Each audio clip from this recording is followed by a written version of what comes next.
Amis du net, bienvenue dans le JDN de ce lundi 13 juin 2016. Voici les titres.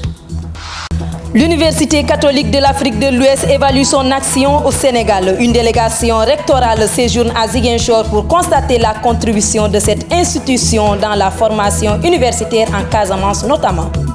Mettre la justice au service du justiciable, c'est le défi que les autorités judiciaires veulent relever. La journée du justiciable a été mise à profit pour renseigner le citoyen sur ses droits. La page internationale et la revue des titres mettront fin à cette édition. L'Université catholique de l'Afrique de l'Ouest a fini de s'imposer dans le paysage de la formation à Ziguinchor. Pour évaluer cette action, le recteur effectue depuis quelques jours une tournée afin de constater la contribution effective de cette institution dans l'enseignement supérieur au Sénégal. Propos recueillis par Binta Diatta. L'Université catholique de l'Afrique de l'Ouest est constituée de 8 unités universitaires qui sont dispersées dans la sous-région Afrique de l'Ouest francophone. Et donc, elles sont un peu séparées du rectorat qui était depuis la fondation en 2000, donc depuis la fondation, donc depuis la création de l'UCAO donc à Abidjan et qui a été délocalisé, comme le père Christian vient de le dire. Les évêques ont décidé depuis 2010 de transférer le rectorat à Ouagadougou à cause de la centralité géographique de cette capitale et aussi de la présence sur place aussi d'un certain nombre de services qui peuvent être les partenaires de l'UCAO. Donc c'est eu égard à cela que le rectorat a été délocalisé là-bas. Maintenant, pour ma part, j'ai eu l'insigne honneur d'être nommé recteur de l'UCAO seulement en novembre 2015 passé. Je suis recteur et le secrétaire général. Mais ces derniers temps, il y a eu un aumônier général pour l'UCAO en la personne du père Diouf, Léon Diouf, qui a coordonné jusqu'à aujourd'hui le travail des aumôniers des unités universitaires. La journée du justiciable est organisée ce samedi 11 juin à l'université Assane Seck de Ziguinchor. Cette journée était une occasion pour les conférenciers de mettre l'accent sur les attributions du médiateur et ses missions, mais aussi de décliner les relations entre la justice et le justiciable. Binta Diatta. La justice étant un idéal souvent jugé fondamental pour la vie sociale et des fois éloigné des citoyens. Lors de la journée du justiciable, les participants ont saisi l'occasion pour plaider en faveur du rapprochement de la justice au justiciable. Le rapprochement de la justice du justiciable a été justement le souci qui a été à la base de la mise en place des maisons de justice.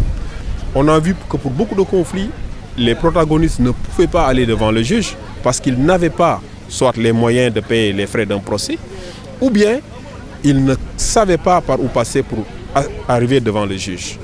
Donc, que les citoyens puissent être informés sur leurs droits, que les citoyens puissent voir leurs petits conflits, notamment les conflits qu'on appelle conflits de quotidienneté, réglés donc de manière amiable devant un notable qui habite dans le quartier, qui est connu et reconnu. Pour les organisateurs, le défi de rapprochement de la justice aux citoyens est en train d'être relevé. Des résultats obtenus grâce au travail des bureaux et des maisons de justice mises en place pour une bonne compréhension des droits des citoyens.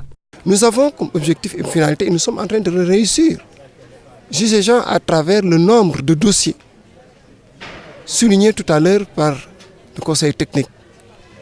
Et donc à travers cela, on sent un rapprochement de la justice avec les justiciables.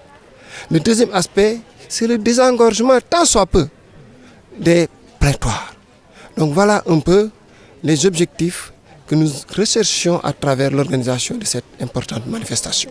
La sensibilisation ne se limitera pas qu'à orienter les justiciables vers les maisons de justice et bureaux, mais aussi d'autres moyens seront mis en place pour une meilleure compréhension de la justice. Promesse faite par les organisateurs de cette journée qui a connu une forte participation des étudiants de l'université Assane Seck de Ziguinchor. Le département informatique de l'université Assane Seck de Ziguinchor, en partenariat avec la plateforme Jigéen ci TIC, informe les collégiennes, lycéennes et étudiantes à se tourner vers la filière technologique. Il s'agit en fin de compte de combler le gap du Sénégal dans le domaine des technologies de l'information et de la communication. Reportage signé à Suzanne Tchautin. Jigéen ci TIC est une plateforme avec un contenu qui donne une place remarquable à la femme en général et aux jeunes filles en particulier. Il était question d'ouvrir nos portes et d'expliquer aux jeunes que l'informatique aussi, c'était un travail pour eux. Parce que l'informatique n'est plus limitée à ce qu'on avait comme idée au départ. Une personne qui s'enfermait, qui ne parlait pas, qui n'avait pas de vie humaine, qui était tout le temps avec la machine, ça s'est dépassé. L'informatique maintenant, c'est dialoguer, partager, c'est jouer, c'est une vie en société. Et ça, c'est aussi le fort des femmes. Et donc les femmes peuvent trouver leur place en informatique. Les filles des différents lycées conviées à ce grand rendez-vous de la filière informatique ont su démystifier le monde des technologies, domaine de prédilection des sages et des scientifiques. La présentation qu'on vient de nous faire est très intéressante, surtout par le fait qu'il y en a beaucoup parmi nous. C'est la première fois ici à l'université, donc de venir pour la première fois et d'avoir une chose aussi intéressante à apprendre, donc c'est quelque chose. Cette journée nous a vraiment permis de savoir que on peut utiliser la filière informatique, non pas seulement pour le net, le Google et trucs comme ça, mais aussi on peut y travailler, pas parce qu'on est scientifique ou on est génie qu'on doit utiliser l'informatique. Il a bien précisé on peut travailler avec l'informatique sans pour autant sans forcément qu'on soit un élève de la série scientifique, mais qu'on soit aussi un élève de la série littéraire et qu'on peut travailler dans l'informatique. Donc je suscite mes camarades et les jeunes qui n'ont pas été là de leur dire que l'informatique elle est autant importante que ce que nous faisons aussi et de s'y mettre parce que ça peut nous permettre d'ouvrir les perspectives de notre avenir. Jigéen ci TIC lance un appel à la gente féminine pour aiguiser leur curiosité en termes de connaissances en informatique, car au Sénégal, il y a un gap à combler dans le domaine des technologies, de l'information et de la communication, surtout du côté des filles. En image, l'actualité internationale. C'est le pire attentat aux États-Unis depuis le 11 septembre 2001. Un homme a abattu 50 personnes et blessé 53 autres samedi soir dans une boîte de nuit gay à Orlando, aux États-Unis.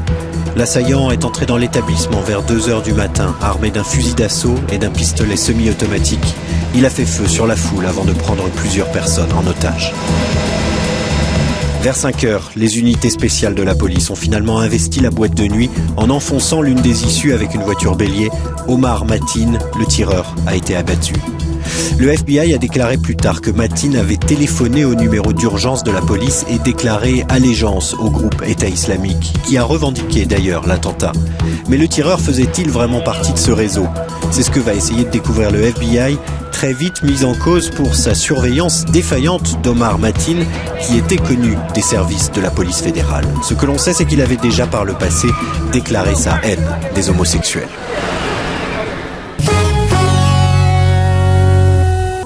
Un homme frappé à terre par des hooligans. Les images des affrontements entre supporters russes et anglais à Marseille ont fait le tour du monde. Bilan, 35 blessés dont un fan britannique dans un état grave. L'UEFA hausse le ton et menace de disqualification les deux équipes en cas de nouvelles violences. Le gouvernement français tente lui d'apporter une réponse concrète. Plusieurs préfets ont déjà imposé des restrictions concernant la vente, le transport et la consommation d'alcool. Je leur ai demandé de prendre toutes les mesures utiles visant à prohiber la veille et le jour de match et les jours d'ouverture des fan zones dans les périmètres sensibles, la vente, la consommation et le transport de boissons alcoolisées. Il faut dire que les autorités françaises ont été critiquées pour leur gestion de ces supporters ultra-violents. L'UEFA aussi a reconnu un problème de séparation des supporters. En effet, à la fin du match Angleterre-Russie, les fans russes avaient réussi à charger leurs adversaires d'un soir. Un dispositif renforcé devraient être mises en place.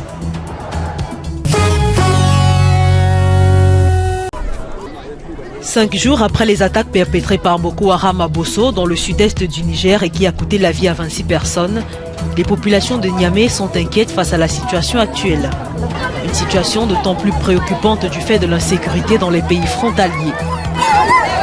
Il y a avec le Nigeria. Et les gens meurent là-bas. Donc nous, aussi, on a peur. C'est des hommes capables qui peuvent faire quelque chose, mais il faut un coup de main. Pour bon nombre, l'État a une part de responsabilité dans la situation qui prévaut. C'est normal que dans cet espace-là naissent des mouvements de ce type, du fait justement que c'est des zones qui sont marginalisées, où l'État investit le moins, où l'État lui-même est parfois très mal perçu. 2000 soldats de l'armée tchadienne doivent lancer de façon imminente une contre-offensive contre Boko Haram dans la région, en coordination avec le Nigeria, le Niger et le Cameroun. Nous accueillons Moussou Diédiou et c'est pour la revue des titres. Bonjour à tous et merci de nous rester fidèles pour la revue des titres de ce lundi 13 juin 2016. Sud Quotidien, titre à sa une, situation scolaire, rétention des notes, menaces de radiation, Tivaouane et Touba dans la crise. Elhadji Mamadou Diao sur l'éventuelle grâce de Karim Wade, Macky Sall avait besoin de donner des gages de bonne foi. Éliminatoire CAN U20 2017, Sénégal-Tunisie, 2-0. Les Lionceaux au 3e tour. Pape Diop sur la radiation annoncée de 5000 enseignants, le gouvernement est allé trop loin. Opinion, dialogue politique, Mimi, Gracie, Karim.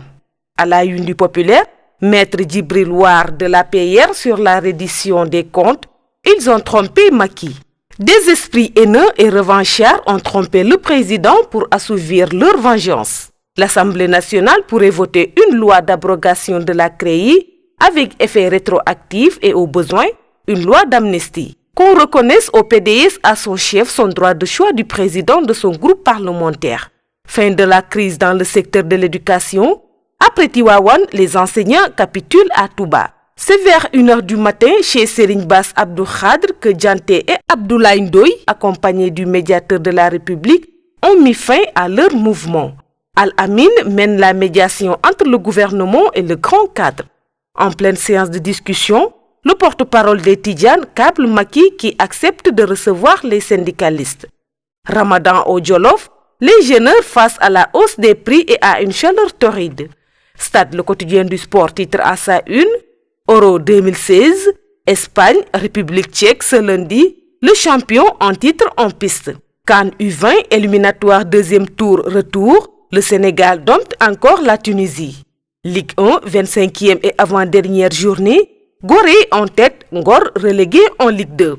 Foot, gala de l'amitié ce lundi à Hambourg, pléiade de stars au stade Caroline Faye. Nous terminons avec la une de Sunu Lamb. Alioune Sarr sur les tests antidopage, nos lutteurs n'ont pas été contrôlés positifs. Adrien Senghor ne répond plus aux normes. La plainte de Balboa ne me fait rien. Si on devait voir l'âge de la retraite, Forza en 2000 prévu en juillet prochain, choc d'anciens as de la lutte simple. Le monde de la lutte en deuil, Iba Dieye rappelé adieu samedi. C'est tout pour la revue des titres parvenue à la rédaction du groupe Média du Sud. Merci de nous avoir suivis, chers internautes. Quant à moi, je vous donne rendez-vous demain. Au revoir. La revue des titres met terme à cette édition. Merci de nous avoir suivis. On se retrouve demain sur www.gms.sn. Le groupe Média du Sud, donner de la visibilité à la région Sud.